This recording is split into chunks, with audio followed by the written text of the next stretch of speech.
Les 6 grandes banques canadiennes ont annoncé leurs bénéfices du deuxième trimestre qui, dans l'ensemble, ont été bons.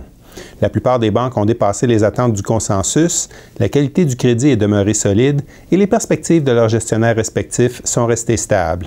Malgré quelques difficultés persistantes, nous sommes généralement optimistes envers les banques canadiennes après cette période de déclaration des bénéfices.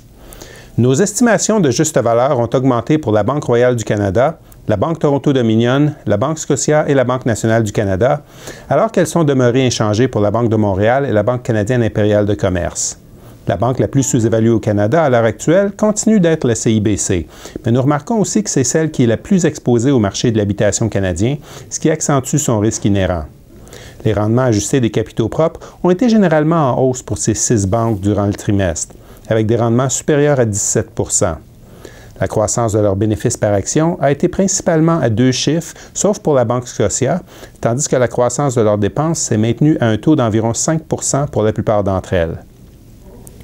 La BMO a continué d'afficher des résultats non ajustés assez médiocres, inscrivant cette fois une charge exceptionnelle de restructuration,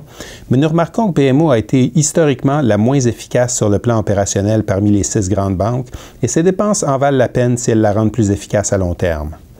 Le trimestre a aussi été caractérisé par le ralentissement de la croissance des prêts immobiliers à la suite de nouveaux règlements hypothécaires. Cela s'inscrit bien dans notre thèse actuelle du secteur canadien de l'habitation, fondée sur un atterrissage en douceur, un ralentissement général de la croissance avec l'allègement de la charge des consommateurs endettés et un renversement contrôlable du cycle du crédit avec une hausse des pertes au cours des 3 prochaines années. Nous continuons de voir de la valeur dans les actions de la CIBC du moment que la banque parvient à être même modérément performante au cours du prochain ralentissement du secteur de l'habitation. Et les actions de la Banque nationale du Canada, dont le rendement des capitaux propres est souvent parmi les meilleurs de son groupe de pairs, pourraient aussi générer de la valeur pour les actionnaires à leur cours actuel.